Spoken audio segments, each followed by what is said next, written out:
Hello, thought about creating a complete new basic Java introduction. So this is the first episode, where we can build the first Java application together. Java, if you take a look at Wikipedia, is a general purpose computer programming language that is concurrent, class-based, object-oriented, and so on and so on. And you can read this whole thing if you want to do later on Wikipedia. I added the link below. So what we need if we want to start is first the Java runtime and development environment. You can download it from oracle.com. Just go to the download section, and then you'll find Java downloads. Uh, I use the standard edition. There's also a mobile edition, but with a standard you can do mostly everything. Follow the instructions. There are other uh, descriptions online you can find. And once you've installed, you can call two applications. First is Java. If you say minus version, you get the information. And the other thing is the Java compiler. That is javac. So this works fine. The next thing that you will need is editor. Uh, just a simple text editor. There are plenty out there. There are also things especially for Java. So if you want to have something especially for Java, Eclipse is a good idea. Then there's of course NetBeans IDE. There's also IntelliJ. And just to name some others, there's Visual Studio Code, there's Sublime, uh, even Emacs or Vim if you want to use those. I will use Vim, but you don't need to. Others are much easier. So let's start with the first program. So we need first some source code. So I use vi and start to create the welcome world.java file. So no, not welcome, the hello world, of course. Hello world. So whenever you start a language, you usually start writing a program named hello world that will mainly just write hello world, and that's it. So what's the part of source code for this hello world? We start with the class hello world, some brackets, and close them again. And inside we have something public, static void main, parenthesis, string, args, and again curly braces, closing them again, and then we have system.out.println hello world. Okay, so let's see. Before I said something about the Java compiler. So if we call the Java compiler with hello world.java, it runs, and it actually created the hello world.class file. And if I now call Java hello world, this executes the hello world class. So let's see what actually happened here. So the first line says that there is something called a class. A class, Java is an object-oriented language, so it uses the concept of objects. And to distinguish between different objects, you need to describe them. So like you have, for example, a fruit or a vehicle that could be objects, or just some characters or a number. These are different types of objects, and the type is called class. So this is now, we created now the class Hello World. And the class Hello World describes something that will just write Hello World to the console. So this is the class. The next thing is here we have this line of public static void main string args thingy. This defines a method.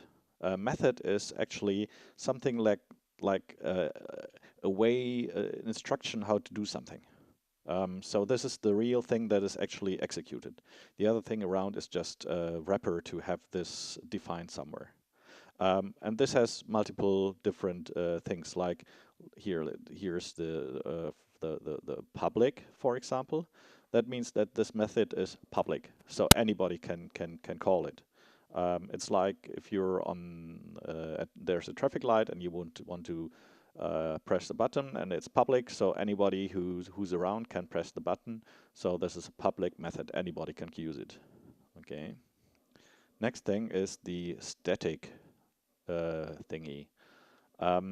We will get to this a bit later. At the moment, I just told you that the class describes the type of something, of an object.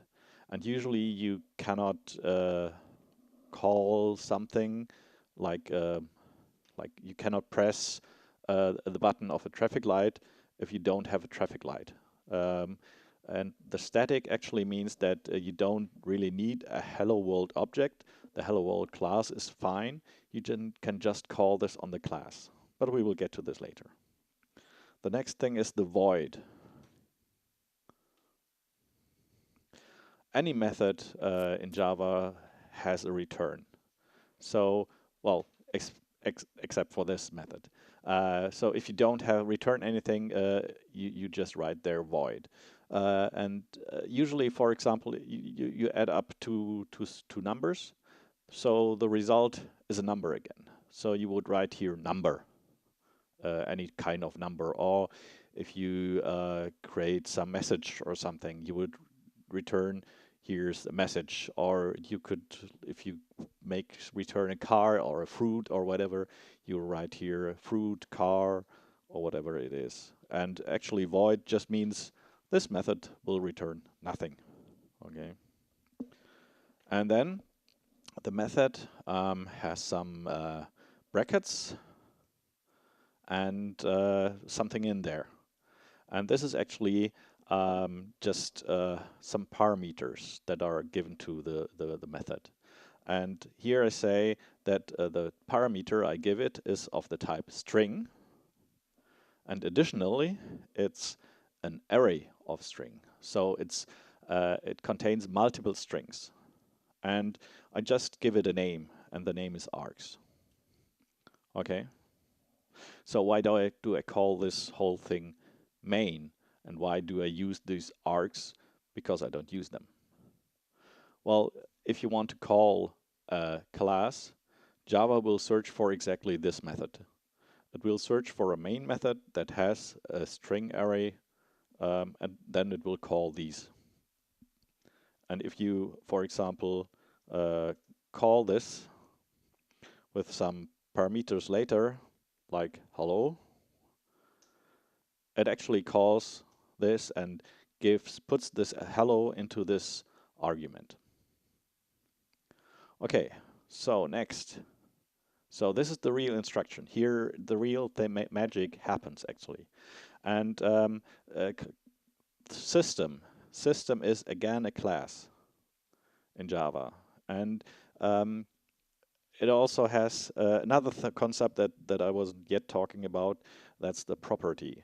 And whenever you call something on a class or anything, you put a dot in there and then whatever you want to do with it.